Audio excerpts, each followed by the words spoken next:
Hey guys, if you're buying clothing or items on Vinted, adding your credit or debit card in advance makes your checking out super quick so you don't miss out on great deals. So whether you want to store a card in your profile settings or add one during checkout, the process takes less than a minute.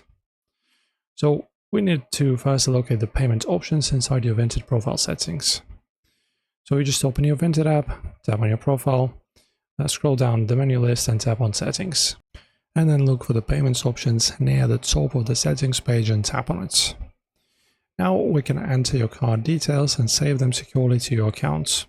So on this payment screen, tap on Add Card, type in your cardholder name exactly as it appears on the front of your card, and then of course enter your 16-digit card number, followed by expiry date in a month and a year, and 3-digit CVV security code from the back. Double check everything so everything checks out. And also a pro tip, did you know that you can also link a card on the fly while making a purchase?